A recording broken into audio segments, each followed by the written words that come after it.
one of you for showing up. Mulibwanji, Mulishani, Muzilechani, Maukauli. I hope everyone is doing well. My name is Farron Kadzai Sakuponya, the Digital Communications and Community Associate at Bongo Hive. I also had the privilege of being a wrangler for MozFest House Zambia 2024, but also I get to be your host for 2 days, which is really exciting. I'm really excited to just interact with all of you, and I know you're just excited as I am. We have so many things lined up for you, and this place has everything from the main stage, which will have amazing panel discussions and obviously the keynote speech, but also we have workshops, interactive installations, exhibitions, and so much more. There's something for everyone. So please be comfortable and just enjoy yourself. Today we'll start the day getting inspired by a very special speaker, which is Ms. Angela Oduor, who's the Executive Director of Ushahidi, a global nonprofit technology company that builds tools to empower people to generate solutions and mobilize communities around the issues most relevant to them. Angela will share her invaluable insights with us and be later joined by Kaliwe Majama, Senior Program Officer at the Mozilla Foundation. Let's please give them a round of applause. But before we invite Angela on stage, I have the rare honor of inviting J. Bob Alota, who's Mozilla's Senior VP of Global Programs. But first, we'll watch a welcome video by Nabiha Saeed, who's the Executive Director of Mozilla. Hello, everyone. I'm Nabiha Saeed. I'm the Executive Director of the Mozilla Foundation, and I am thrilled to welcome you to Mozilla Festival House in Lusaka, Zambia. It is an honor to create the architecture for a space like the one that you're in, full of dreamers and doers and people who are thinking about how we get to a just and inclusive world shaped by technology, where we can answer the really big questions: how to protect your privacy, how to build for local languages, how to ensure digital innovation serves you in Zambia and also across Africa. How do we meet the frontier of technologies like artificial intelligence by centering the human and not just a fetish for the machine? At Mozilla, we've always cared about this, about putting people before profit. And we have the honor of convening folks like you to come together and grapple with these big, juicy questions. And I know if anyone can start to get to answers into a direction, it'll be you. I am heartbroken that I can't be there with you physically, but I will be catching everything I can on the live streams, on LinkedIn, and all of the online engagement. And as you kick off an exciting 2 days, I just wanted to say thank you so much for being here, for being part of our community, for taking the time to help build the future that actually centers people, not profit, that focuses on the values that we care about to build the world that we actually need. Thank you so much, and enjoy MozFest Zambia. Take care, everybody. Now's the awkward part where I get to walk across stage. Good morning. Hello, everyone. I'm J. Babalota. I'm the Senior Vice President of Global Programs at Mozilla, and I'm the proud executive producer of MozFest. It's exciting to welcome you all to MozFest House here in Lusaka, Zambia. This space was created for you and by you, technologists, builders, artists, activists, and human rights defenders who are passionate about shaping technology that works for all of us. Today, we gather around an urgent theme: collective action towards trustworthy AI. AI systems are rapidly transforming our lives, our communities, and our world, and we're here because we believe that AI should serve people, not the other way around. Trustworthy AI must be inclusive, fair, and rooted in privacy, transparency, and accountability. I'd like to offer a provocative question. Can artificial intelligence, can our digital lives be any more just than the analog worlds we occupy? I'll answer my own question, but the TLDR is that I believe, and MozFest is built on the belief that we can. But how? Each one of us here, every one of us, has traversed lineages informed by resilience, innovation, colonialism, imperialism, resistance, creativity, and connection in order to be here today. We may live in varying relationship to these truths, but they are true nonetheless. Now, I know I've asked a flawed question because our digital lives and our analog lives are inextricably linked. It isn't actually an either-or situation. However, I ask it to uplift a few things. We know we will only reify systemic disparities, our analog inequities, unless we consciously opt not to. So how do we make this so? We have to transcend the barriers and the borders that signify expertise and capital as synonymous. We have to come together to play, to dream, to build, to share skills, knowledge, to co-create and vision in ways that honor our differences, our histories, our lineages, but that do not conscript us to repeat the worst of them. We have to be in unique rooms with unlikely co-conspirators to transcend the obvious, honor each of our expertise, and commit to working together. Then intimate technologies can emerge. Then nuanced, specific data sets can become the back end for problem-solving applications identified through lived experience, not commodified notions of need, driven for profit, and so much more. Here in Zambia, across Africa, and around the world, our communities are filled with the knowledge and experience essential to building an ethical digital future. Today is about bringing those voices together. It's about creating a blueprint for AI that prioritizes people, respects our rights, and is accessible to all. So let's get ready to roll up our sleeves. Please experience MozFest as the joyful playground we intend it to be, our joyful playground. I'm so excited to hear from you in a month from now, a year from now, about your thriving collaborations, projects, initiatives, solutions that were born here in Zambia. Today, we start collaborating, questioning, and innovating together. Thank you for being here, and thank you for all the work you're about to do. Welcome. Okay, now I have the distinct honor to introduce our keynote speaker, Angela Oduor Lungati, who will be delivering a keynote on the exciting opportunities of AI for the benefit of the community and also share the challenges that stand in the way. Angela is a technologist, community builder, and open source software advocate, passionate about building and using appropriate technology tools to impact the lives of marginalized groups. She has over 10 years' experience in software development, global community engagement, and nonprofit organizational management. She is the executive director at Ushahidi, a global nonprofit technology company that helps communities quickly collect and share information that enables them to raise voices, inform decisions, and influence change.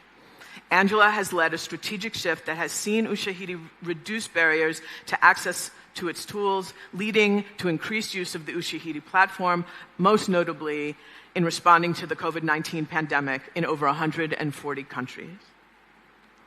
Angela will be joined by Kaliwe Majama, who is a seasoned master in public policy and governance with over 15 years' experience working with civil society in Africa, advocating for media and internet freedom across the globe. Kaliwe is invested in research, building networks, and providing thought leadership on a myriad of internet and technological governance trends. She'll also really just get in your business like she's about to get into Angela's. She currently works at the Mozilla Foundation as a senior program officer in the Fellowships and Awards team. In her role, Kaliwe peers and supports senior fellows working on trustworthy AI and tech policy projects and leads research for the Foundation's Africa Innovation Marathi. Have such a beautiful day. Yeah.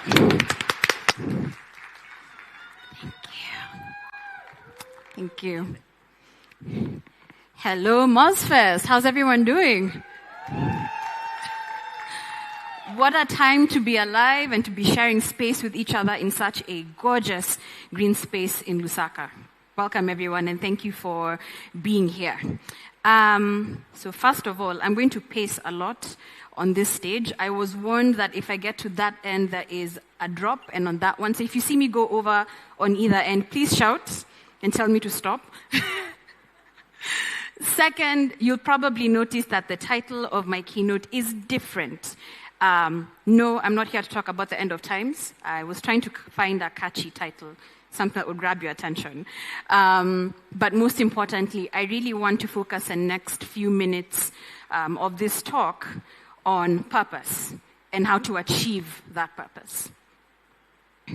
And so I'll start with an age-old Ushahidi saying that is very hard to swallow as a technologist in the room, myself included, that it is not just about the tech. It really isn't. One of the most valuable lessons from 16 years of social impact with Ushahidi has been that tech is not a solution on its own. Technology alone will not change the world. How it is used is what is going to change the world.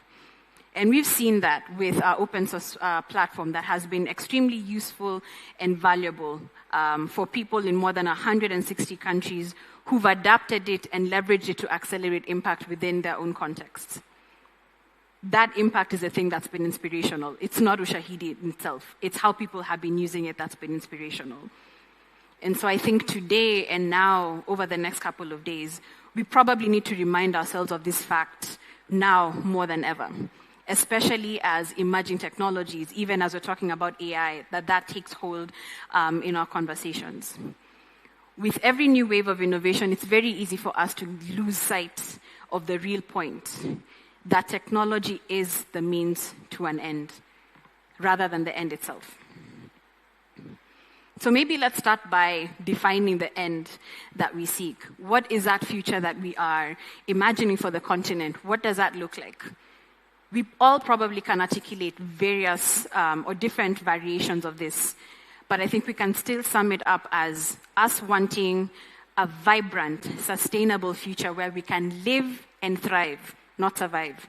A place that we can live and thrive holistically. A future that we are comfortable passing on to generations that will succeed ours.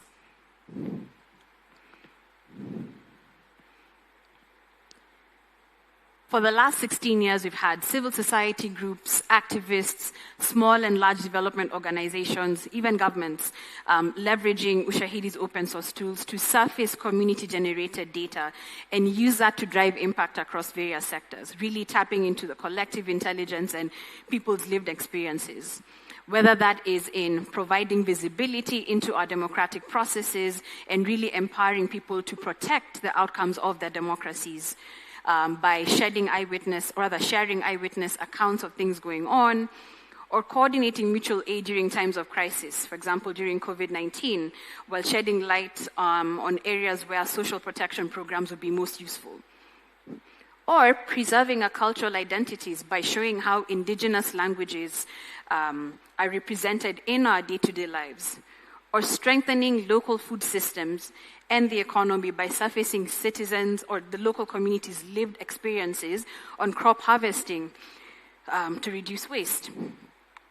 And I'm sure that there are many other examples outside of Ushahidi, other innovative projects that are also represented by the brilliant minds in this room and beyond. For example, we cannot deny the impact that mobile money has had on increasing and promoting financial inclusion, especially within sub-Saharan Africa. There's a recent State of Industry report on mobile money by GSMA that estimated mobile money had increased GDP in sub-Saharan Africa by more than 150 billion. Please don't try and convert that into your currencies, you will get stressed. 150 billion, or 3.7% between 2013 and 2022. Now, the common ingredient in all of these examples is the fact that all of these innovative tools that are driving towards the future that we seek have been driven by necessity, resourcefulness, and a commitment to solving local challenges. It should be no different with artificial intelligence. And I believe that we're all on the same page in recognizing the promise that responsible and trustworthy, keywords, responsible and trustworthy artificial intelligence holds to help us solve local problems. AI that centers values on privacy and trust by giving people agency in deciding how their data is going to be used. Fairness, by minimizing harm, bias, and exploitation. Safety, by not exposing people to the risks of exploitation by bad actors and not hurting our environment any further. Transparency, by helping people to understand the systems that have been built and the potential for harm. That said, this path to an AI-enabled sustainable future is riddled with potholes and roadblocks that are slowing us down.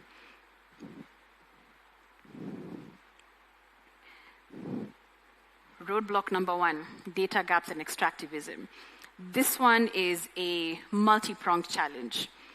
First, we have significant data gaps that do not adequately represent us in the continent. It's a widely known fact that data sets from the Global South are largely underrepresented in global AI training data sets. Africa is home to about 2,000 languages, with 75 of these having more than 1 million speakers each. Yet, this linguistic abundance is not reflected in language data available to train AI models. We cannot hope to leverage AI to achieve that long-term change that we are seeking if these systems cannot even understand how we speak and how we engage. Second prong here is that data collection on the continent also tends to be very extractive, with no safeguards to protect communities that have worked so hard to create these data sets from exploitation. While still the data is collected while gatekeeping who can reap benefits from it, financial or otherwise. And some of this data that exists is collected in extractive ways. Okay. We're not able to reap the benefits out of it. Second challenge is monopoly of big tech.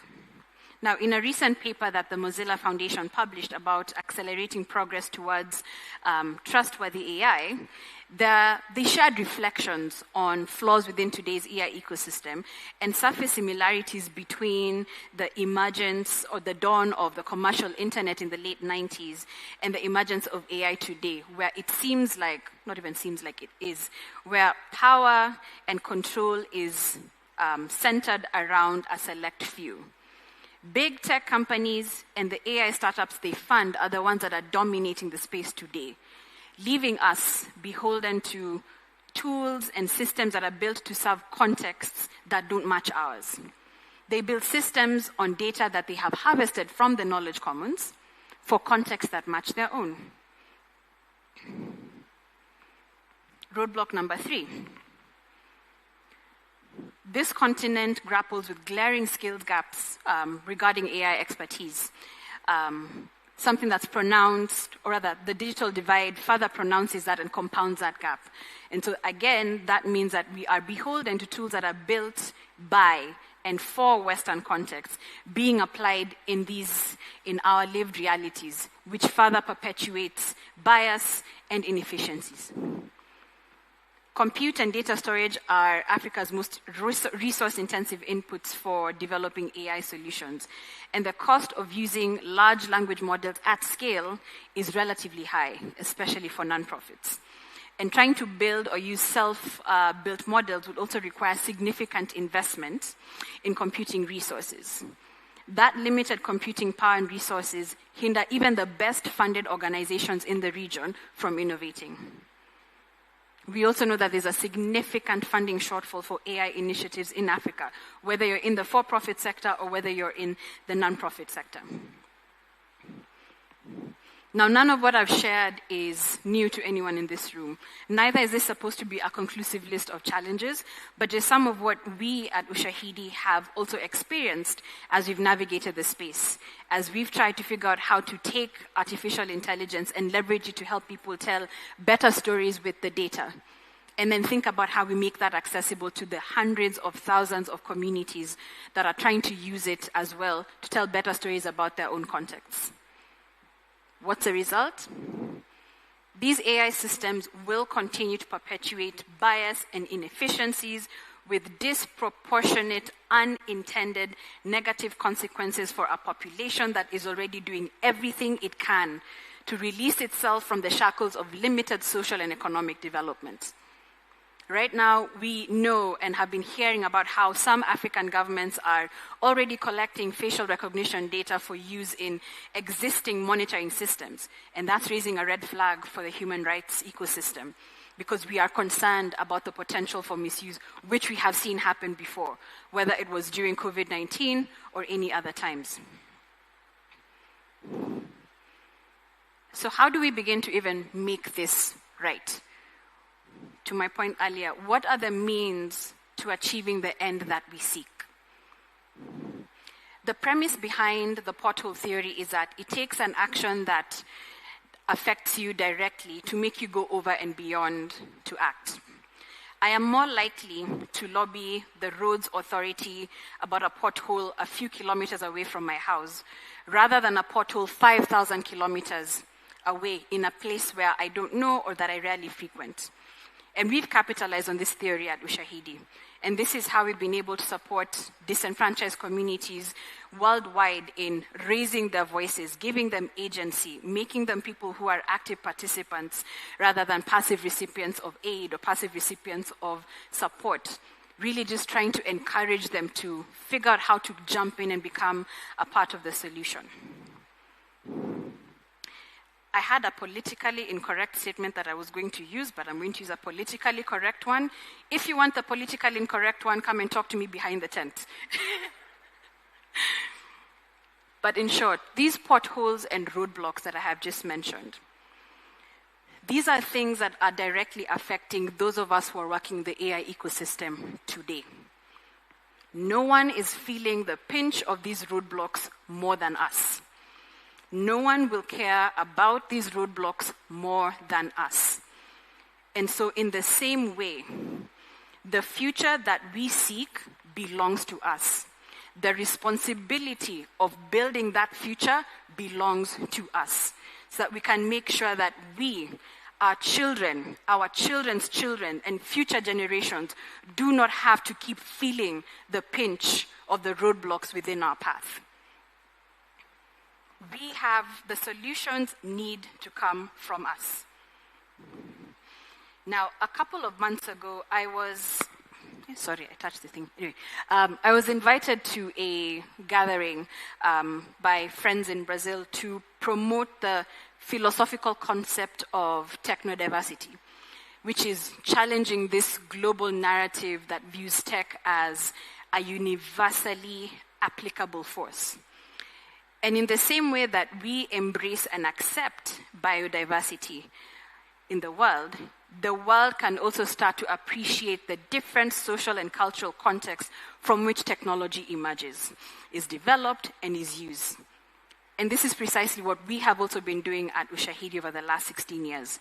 We've built a platform and intentionally made it generative in nature, so that you're not coming in and trying to take something and copying and pasting that solution, that you are able to take it, adapt it, make it your own, and use that to drive impact and change within your context, and leveraging the tool in very unique ways.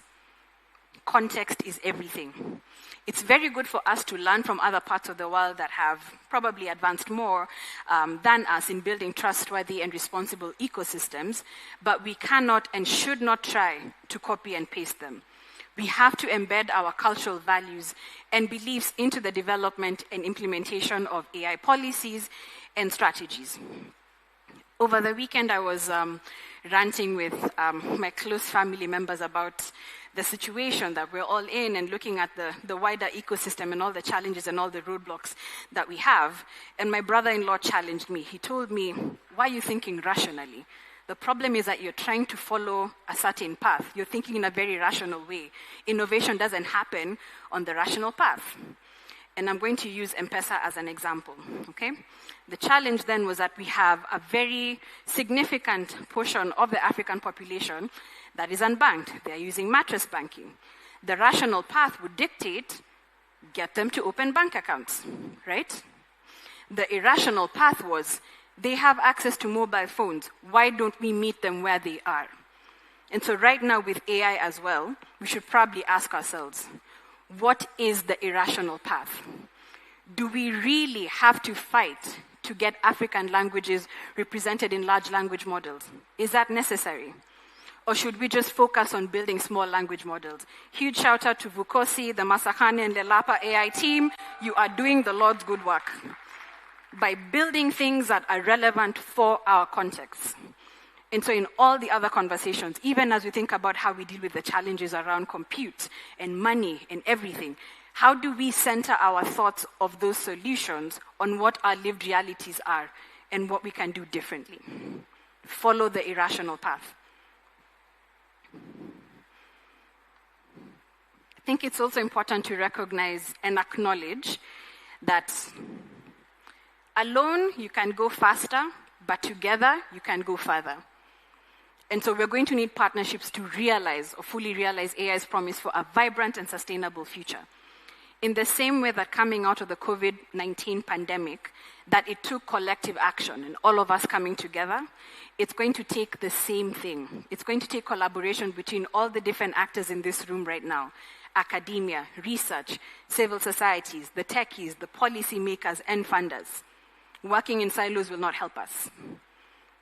I want to start by acknowledging the several funding collaboratives that are in this room that have been coming together to pool resources to fund African AI initiatives. Hi, Daniel.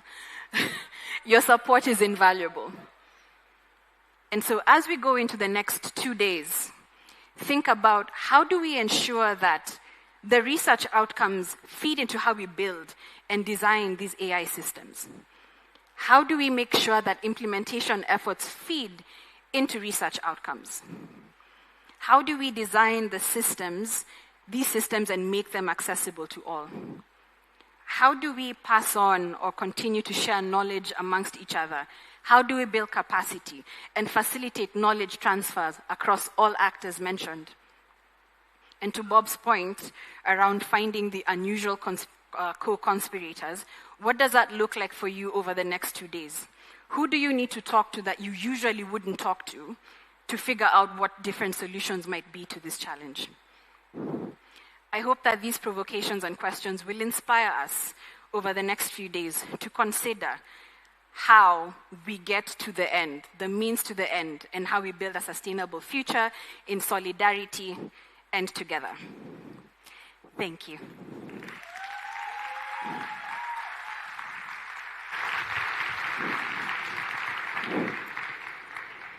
Do you want some water? Some water? Is it sparkling? Do you want some water? No, I'm good, thank you. Why am I so loud?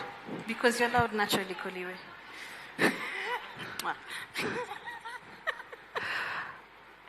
So, at a moment, I thought you were giving a political speech. But I said I'm politically correct. No, that is a very political statement.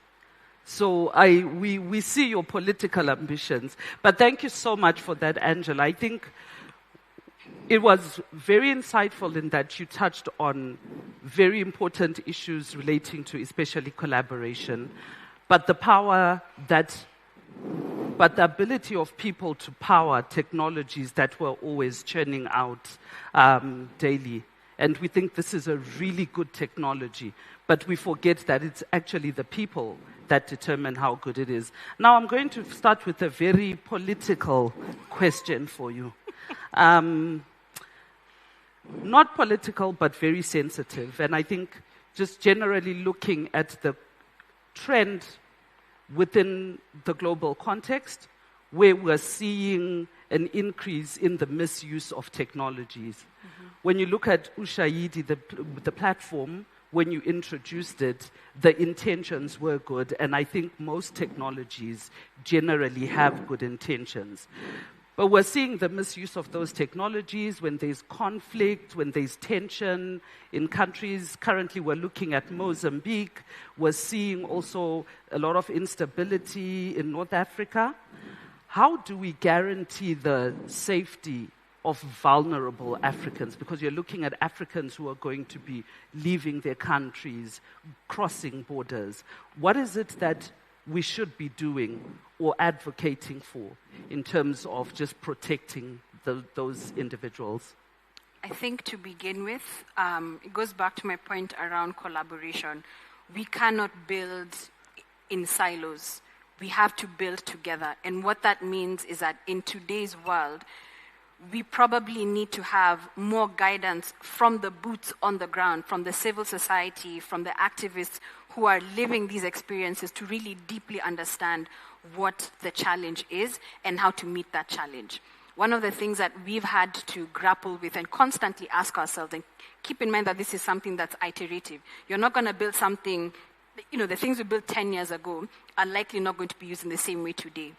How do we challenge ourselves to think about what it means to meet people where they are? Meeting people where they were 10, 14, 16 years ago was, okay, innovate around the mobile phone. We are now, a whole decade in, people have access to the internet and different ways of expressing themselves. What does it mean to meet people where they are? I think that would be the first one, to really think about how we collaborate with civil society, to think about how we need to adapt the tools that are being used and use that awareness of the possibilities for harm to then ensure that we're mitigating some of those challenges. I think the second thing is probably something that's still been continuing. Building capacity in terms of digital security training. I think we probably need that now more than ever. We need to make that much more mainstream, encouraging people to figure out how to use VPNs, thinking about the types of data that they are sharing and what not to share. Thank you for that. And I noticed that we also have people from Paradigm Initiative. I think they've been doing quite a bit of work around digital training and safety online. But let's go back to the data issues that you were speaking to, because I think you're one of the people who is working with people's data. And in Africa, as you spoke about internet access, we have a reality of a widening digital divide, especially when you look at women's access to the internet. How should we approach critical data issues that you have raised? You spoke about people having the autonomy over their data, understanding the impact that they have when they give their data, but also the hazards that come with actually giving away that data. What do you think we should be doing as a continent to tackle these critical data-related issues like bias that you spoke to?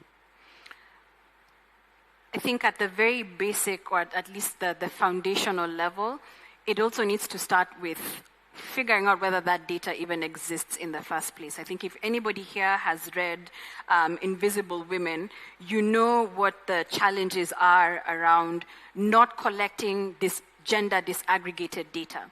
What that means is that we are ignoring literally half of the world.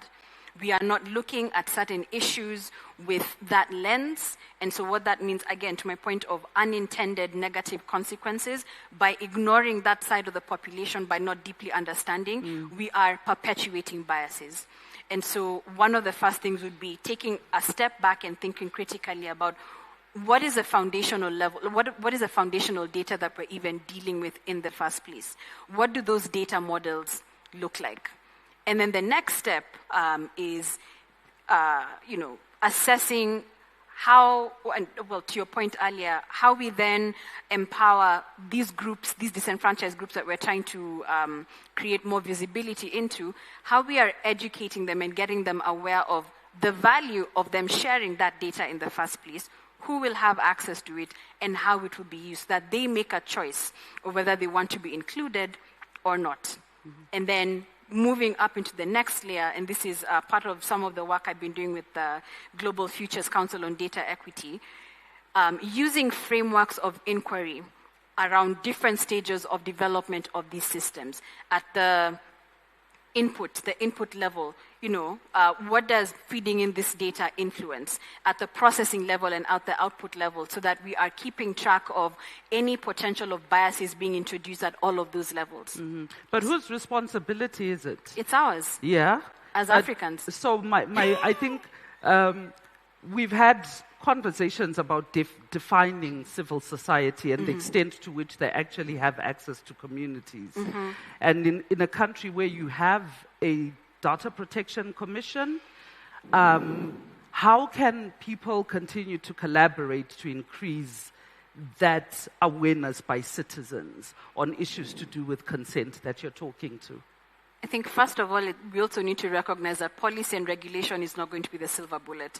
That is not the thing that will solve everything. I remember during the Kenyan election, the Office of the Data Protection Office made it very clear that they will not be able to handle all the different challenges, and so it's going to require our collective effort as the people designing the tools and the people who are directly affected. So that's what I mean when I say it's going to take all of us. Yes, at the policy level, there is figuring out or creating the boundaries around which we need to operate. For the people who are designing tools, it is working with those communities that we are going to be collecting data from to ensure that that design does not expose them to harm, that we are mitigating those risks. And then for those of us who are sharing our data, to have a deep understanding of what it means to share and not to share, and giving us agency to decide whether we will or not. I mean, we had a conversation yesterday with a group of researchers who've been looking at social justice and AI in Africa, and one of the things that came up in that conversation was, whose responsibility is it? And the reality is that we do have data protection laws, but what is the extent that they are implementable, or in terms of just applying the law?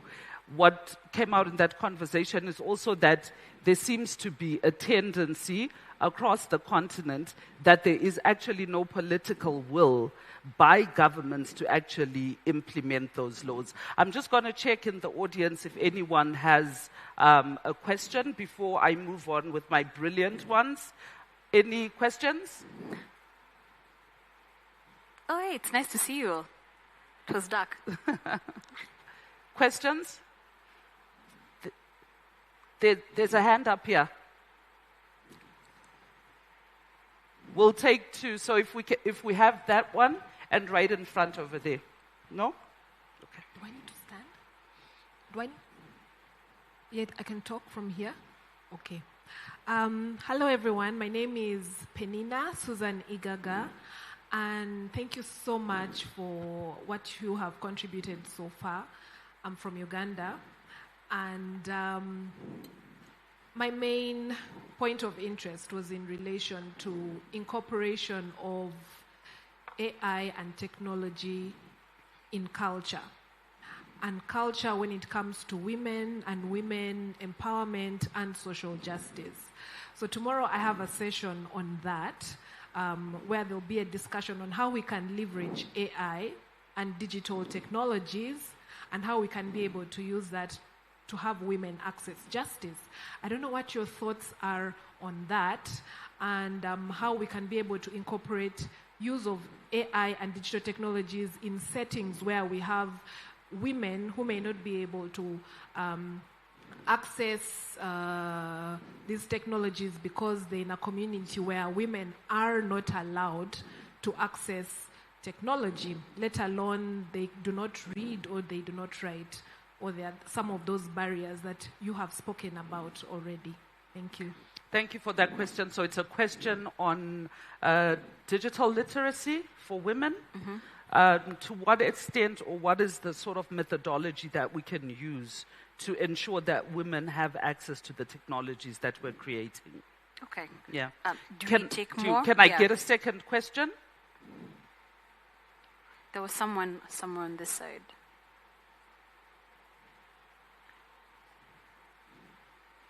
Someone is up front here. Second row. Second row.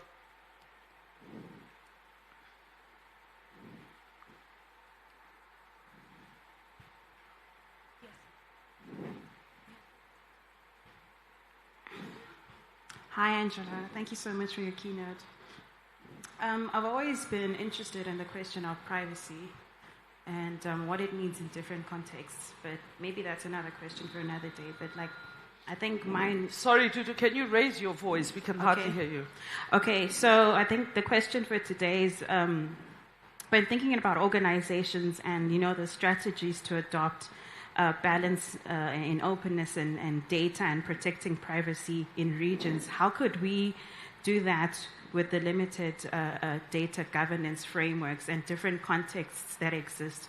Even within SADC, there's so many differences between countries. It's not the same, it's not uniform. So how could we then strike that balance in open data sharing while protecting privacy and fostering trust, bearing in mind that privacy is not the same from context to context. Privacy I feel like it's a universalized concept. It's been copied and pasted from the global north to south. And what it means to be private in Western countries is not what it means to be private in Zambia. So that question of privacy is also very nuanced. And how do we strike a balance across that when we talk about data openness and privacy? Thanks for that. Angela, do you want to start with the last one? Yes. Probably going to repeat myself. It's appreciating what that nuance is and starting with that. So, we've just talked about how, we cannot be trying to apply global policies in contexts where it's not going to apply. But similarly, or rather in the same breath, how do we pair up our thinking around creating those guardrails with shared values within our own communities? I think the perfect example that I have seen, and I know that even locally there are a bunch of local projects that have also been thinking about this, not necessarily from the privacy angle, but even in terms of licensing and what value goes back to the communities. It requires us to really take a step back and understand, or at least appreciate what those differences are, and then design things that work for us. It is why there are current conversations going on right now about developing licensing frameworks that work for us, right? The Maori community in New Zealand have their own licensing attached to how they allow people to access data and it comes from the communities themselves because they've been given agency. So I think that would be my call there. And also just to appreciate that within our African context, even when you look at the African Charter on Human and People's Rights, it does not acknowledge privacy as a right. But we do have frameworks at country level. So most African countries do recognize privacy as a standalone right. But we've also seen that evolution, even in processes where, the African Commission has come up with a declaration on freedom of expression and access to information and incorporated privacy as well. So I think I would contribute to say it's not really about the fact that there is no laws. Over 36 countries on the continent now have laws, but I think the question is, can we actually implement those laws, right? Yeah. And then the second question was on the digital literacy for women and uptake. Yeah. Again, we'll go back to the very first statement I made. I think in that context, maybe don't focus too much on AI in itself as a thing that will help to preserve culture. Let the choice of what is going to be used to be driven by the women that we are engaging with. So what does it look like to build that capacity for them? What does it look like to understand what the environment or what frameworks they're working with, right? For example, is this a woman who is only able to access the internet from the phone when her husband comes back home? How do you design your solution around that, right? So that would be my call. Like I do appreciate the recognition that AI holds a lot of promise, but maybe let's take a step back and start with what do the women need? What do they have access to? And then design from there. And it's an interesting question also, Angela, because I think it's about people reflecting on what is available to them in terms of being able to build that capacity for the women. So we were in a conversation last night and we were talking about how there was a certain point in our lives when the governments were setting up community information centers. So maybe it's time for civil society to also start reflecting on how do we go out into the communities and test those technologies and continue to promote their use and bringing women together. And I don't know what it's like in your context, but in my country on Wednesdays, women normally have a church meeting or a social gathering. So it's really being alive to what is available and making sure that we are also taking the responsibility, like you said, Angela. One last question from the floor. Where? Okay. The last question I'm going to ask is really because we had a funders summit yesterday. And one of the key issues that came up with the funders was that there's a change in trends and priorities for support on the continent for organizations such as yourself. What are the key areas and opportunities for data-focused work? I'm going to speak selfishly from my perspective as Ushahidi, because this is exactly what we're thinking about now.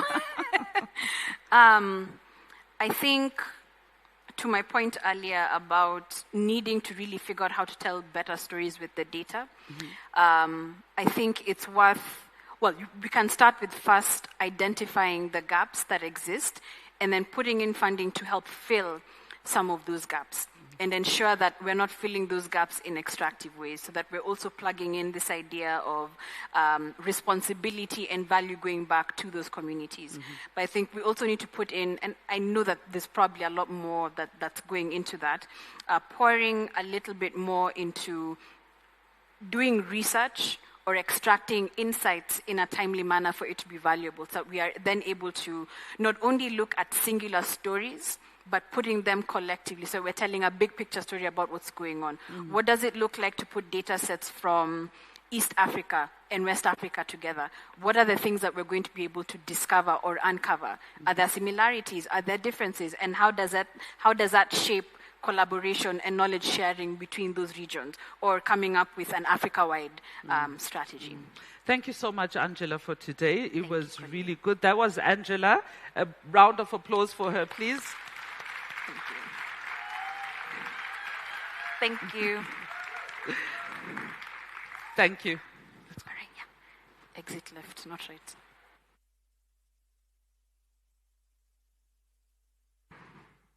A round of applause for both our speakers.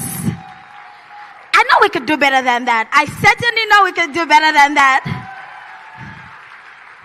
All right, I think this has been a fantastic way to open MozFest House Zambia 2024.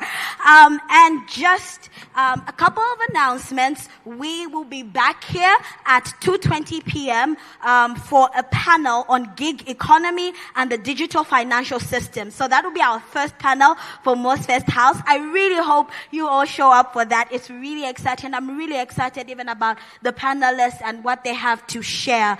And also, we have a serenity space. If at any point you need to take a break, or you just need some quiet time or a calming environment, we have the serenity space where you can relax and just rejuvenate. But also in the foyer, from 12 to 2 p.m., we have lunch that is being served. So please feel free to just grab lunch, and during that time also you could attend the different sessions that will be available, or you can hang around here. Paradigm Initiative will be filming, will be showcasing a film in here, but also in the hub we have the artists presenting a couple of talks based off their artworks. I don't know if you've been to the hub yet, but there are some amazing art exhibitions. Speaking about art, a round of applause for the artists who did the amazing art up here on stage. Fun fact, Lusaka was actually nicknamed Garden City. Coincidentally, the closest mall to here is Garden City. But it was nicknamed that because of the streets, the trees that were planted along the streets. And so it's very fitting that for this year, our main stage is done by Linda Dunya, and her art pieces are named Once Upon a Garden. So this is why you see such beautiful flora. Once Upon a Garden is a speculative archive of critically endangered and extinct flora that we have little to no records of, and therefore no way to remember. The artist Linda uses AI as a time machine to go back in time and piece together data that we didn't bother recording, using data that we did record. All these beautiful pieces are a result of that. And this is just the beginning. So please, if you haven't met someone, if you haven't interacted with someone, please share your business cards, share your numbers. Please join us for lunch, join a session, join us at the back. There's so much to do at MozFest House Zambia. I will see you this afternoon. Thank you.